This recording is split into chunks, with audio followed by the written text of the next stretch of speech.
धन्यवाद उद्घोषकज्यू। सम्पूर्णमा न्यानो अभिवादन सहितको नमस्कार। मेरो नाम दीपक परियार। मेरो स्थायी ठेगाना कर्णाली प्रदेश अन्तर्गतको जाजरकोट जिल्ला हो। म एसोसिएसन अफ चार्टर्ड सर्टिफाइड अकाउन्टेन्टको विद्यार्थी हुँ। Jagaran academy and retreat centre private लिमिटेडद्वारा आयोजित VIP public speaking and personality development प्रोग्राममा मलाई कथा वाचन गर्ने समय दिनुभएकोमा आयोजक संस्थाप्रति म हार्दिक आभार सहित धन्यवाद व्यक्त गर्दछु।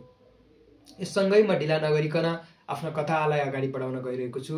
मेरो कथाको शीर्षक रहेको छ गधाले बनाएको बाटो। कुरा आजभन्दा झन्डै 100 वर्ष अगाडिको थियो। नेपाली समाजको एक दुर्गम गाउँमा भोगमारीको अवस्था सिर्जना भएको थियो। त्यहाँ अनिकालको अवस्था आएको थियो। किन भन्दा त्यहाँ उत्पादन नभएर त्यहाँका मान्छेहरूले त खान पाएका थिएनन्।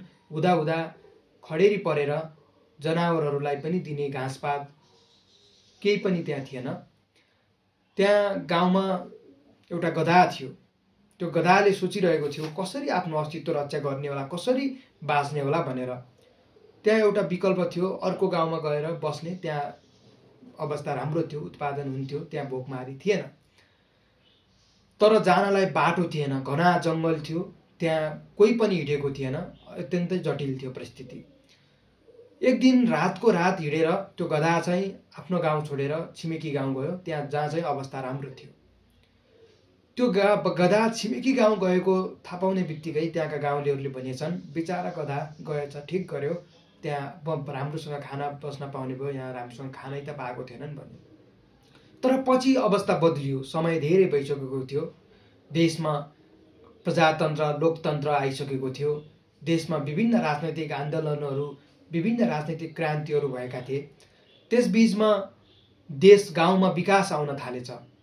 विकासको बजेट, जुन त्यो गधा हिँडेर गएको बाटो थियो, त्यो बाटोलाई मोटर बाटो बनाउने भनेर त्यहाँ बजेट परेछ। त्यहाँ इन्जिनियरहरू सर्वे गर्नलाई पुग्नु भएछ।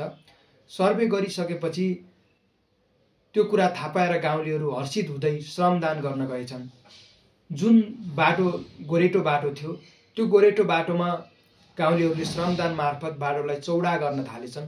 तर इन्जिनियर आएर भन्नुभएछ यो बाटोबाट त हामी लिन सक्दैनौँ गाडी, हामी बाटो बनाउन सक्दैनौँ मोटर बाटो, किनभने यो बाटो निकै लामो छ। अहिले हामीले सोचेको बाटो यो बाटोबाट भन्दा झन्डै 10 गुणा छोटो छ भन्नुभएछ।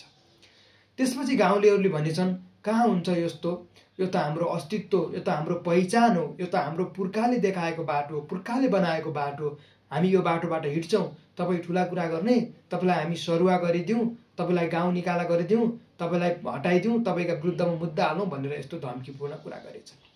तर त्यो कुरा गर्दै गर्दा त्यहाँको एकजना बुद्धिमानी व्यक्ति, एउटा बुढो व्यक्तिले भन्नुभएछ इन्जिनियर साहबले भनेको कुरा सोरै आन ठिक छ आदरणीय जनसमुदाय, गाउँले दाजुभाइ दिदीबहिनीहरू, किनभने यो बाटो एउटा गधाले बनाएको निकै लामो छ।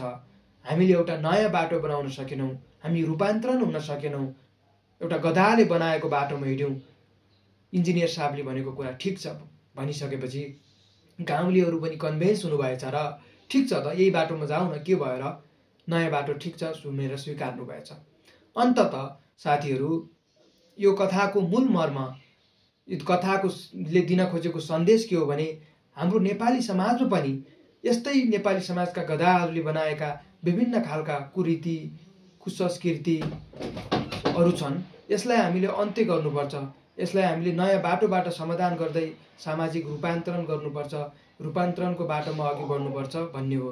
किनभने हामी रूपान्तरणको बाटोमा हिँडेनौँ भने, रूपान्तरणको बाटोमा अगाडि गएनौँ भने त्यही यथास्थितिमा हामी रोमालिन्छौँ, यथास्थितिबाट हामी अन्त्य हुनुपर्छ भन्ने हो। धन्यवाद, अभिवादन, शुभ दिन।